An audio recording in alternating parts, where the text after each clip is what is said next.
Han Li faltered slightly upon hearing this, then smiled as he prompted, "Please go ahead, fellow Taoist Lu."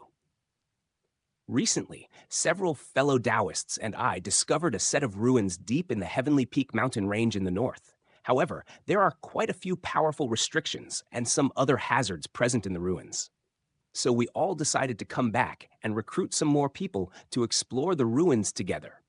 You're one of the most powerful cultivators in the few nearby valleys, so I thought I'd come and ask if you were interested in coming with us to try your luck, Lu Guanzi said with a smile. Han Li's brows furrowed slightly upon hearing this, and he didn't immediately offer a response. The smile on Lu Guanzi's face faded slightly at the sight of Han Li's reaction, but he didn't try to hurry Han Li into making a decision.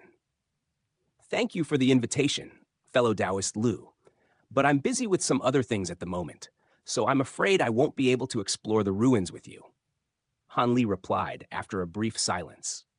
Lu Guanzi could see that Han Li had already made up his mind, and a slightly disappointed look appeared on his face as he cupped his fist in a parting salute. "In that case, I'll leave you to do what you need to do." After escorting Lu Guanzi out of the cave abode, Han Li closed the gate and returned to his secret chamber before sitting down with his legs crossed. He hadn't turned down Lu Guanzi solely because he was busy cultivating the spirit refinement technique. Instead, there were some other factors at play as well. With that in mind, he made a hand seal, and his mantra treasured axis appeared behind him amid a flash of golden light, with all 720 of its time Tao runes completely dull and devoid of luster. With his mantra treasured axis in its current state, Han Li's powers were significantly hampered, making it very unwise to venture into a set of potentially dangerous ruins. After withdrawing the mantra treasured axis back into his body, Han Li closed his eyes, and a layer of faintly rippling translucent light surfaced over his glabella. The stone gate of his cave abode remained shut, and none of the residents of the Leisure Valley came to disturb him. Over 30 years flew by in the blink of an eye, and on this day, a streak of light arrived from afar before descending in front of Han Li's cave abode. A disheveled elderly man emerged from the streak of light, and it was none other than Immortal Lord Hot Flame. Before he even had a chance to announce his arrival, the gate of the cave abode swung open, and Han Li emerged from within with a smile on his face. "My apologies for not coming out to greet you sooner, fellow Taoist Hot Flame. There's no need to be so formal with me. Besides, I only just returned, so how could you have known to come out sooner than you did?" Immortal Lord Hot Flame said with a smile of his own. "Please come in," Han Li said as he made an inviting hand gesture. Immortal Lord Hot Flame waved a hand in response. "It's all right, I won't come in. I came here today to deliver something to you. You've constantly been in seclusion of late, so I could only wait until today." An elated look immediately appeared on Han Li's face upon hearing this, and he exclaimed, "Could it be that you found a profound Zoysia crystal?" "I'm afraid not, fellow Taoist Li. A material of such exceptional rarity is not that easy to find," Immortal Lord Hot Flame replied with a wry smile. "Oh, what else could it be then?" Han Li asked with a puzzled expression. A burst of white light flashed over the palm of Immortal Lord Hot Flame's hand, and he tossed an object at Han Li. Upon catching the object, Han Li discovered that it was a palm-sized white jade badge, upon which was engraved a red leaf design, to the left of which was inscribed the words, "Outer Sect Elder Badge," in ancient text. This was an Outer Sect Elder Badge from the Fire Leaf Sect, which was the sect that Immortal Lord Hot Flame belonged to. Han Li flipped the badge over to find that the words Li Han were engraved onto the other side. "What is the meaning of this, fellow Taoist Hot Flame?" Han Li asked. "With this badge, you'll officially be a registered cultivator at our Fireleaf sect, so you'll be able to visit the inner city of Jade Gathering City as you please. Having said that, this badge is only a symbolic token, and you won't be receiving any elder benefits from our sect. Ours is only a small sect, and we can't afford any golden immortal stage outer sect elders." Immortal Lord Hot Flame chuckled. "Thank you, fellow Taoist Hot Flame. Rest assured, if I'm going to serve as an outer sect elder of the Fireleaf sect, then I'll be sure to do my part. From now, I can guarantee the provision of a batch of true immortal stage pills every 300 years. Of course, your sect will have to provide the ingredients, Han Li said. There's no need for that, fellow Taoist Li. All of us have come to this place to unburden ourselves from responsibilities. I'm not giving this badge to you because I want something in return, so there's really no need for you to promise me anything. Immortal Lord Hot Flame said with a serious expression.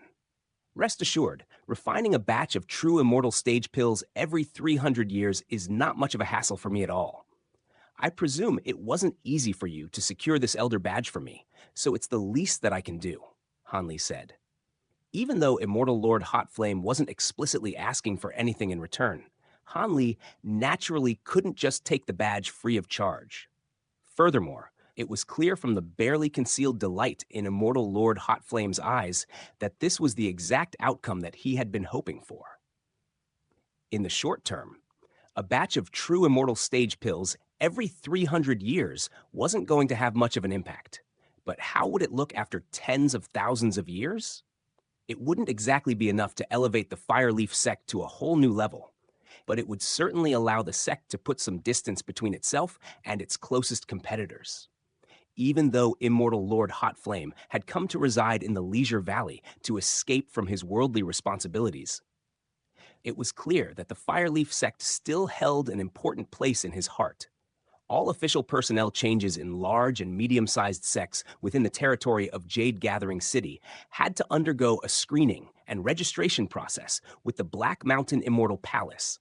Outer sect disciples weren't considered to be official sect members, but all inner sect disciples, outer sect elders, core disciples, and inner sect elders fell into that category, and the higher one's rank in the sect, the more rigorous the screening process would be. I have some acquaintances in the Black Mountain Immortal Palace, so the registration process shouldn't be a problem, Immortal Lord Hot Flame said. You have my thanks, fellow Taoist Hot Flame, Han Li said as he extended another grateful salute. If you insist on being so formal with me, then I'm going to take back the badge, Immortal Lord Hot Flame said in a stern manner. Han Li chuckled in response as he stowed the badge away, and the two of them chatted for a while longer before Immortal Lord Hot Flame departed, while Han Li returned to his cave abode. 2 months later, Jade Gathering City was riddled with countless streets and alleys, and there were shops and merchant carriages stretching as far as the eyes could see, interspersed throughout which were throngs of people, presenting an extremely lively and bustling sight to behold. Numerous enormous merchant ships could also be seen in the sky, flying along set trajectories before descending onto the docks in the city in an orderly fashion. Transporting all types of different wares, the outer and inner cities were separated by a giant city wall that was over 1,000 feet tall, which was patrolled by cultivators, and there was a huge city gate in each direction, north, south, east, and west, all of which were overseen by true immortals.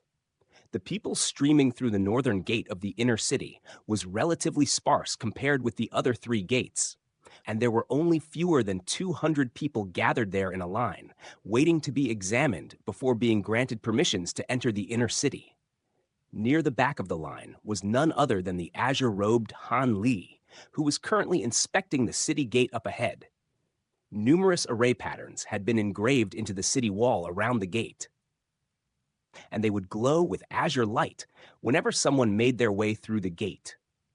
It seemed that this was a measure in place to examine the cultivation bases of those wishing to enter the city. Whenever the array patterns lit up, that meant that the person being examined was at least at the early true immortal stage.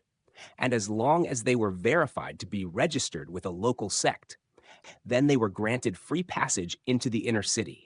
Han Li was slowly advancing forward in the line when someone suddenly flew directly past him, flying directly toward the city gate without any regard for the line or displaying any items of identification. Right as everyone was wondering what this person was doing, the array patterns engraved into the city wall suddenly began to glow with dazzling golden light, indicating that the new arrival was a high zenith stage Jade Immortal, even though Jade Gathering City was the #1 city in the northern part of the Black Mountain Immortal region. High zenith cultivators were still a very rare sight here, so everyone was looking on in awe and wonder. Before anyone had a chance to catch a clear glimpse of the Jade Immortal, they had already drifted into the inner city and vanished out of sight. After a brief disturbance, the line settled down again before continuing to advance toward the city gate. A few minutes later, Han Li arrived at the city gate, and the array patterns around the gate began to glow white, reflecting his golden immortal stage cultivation base.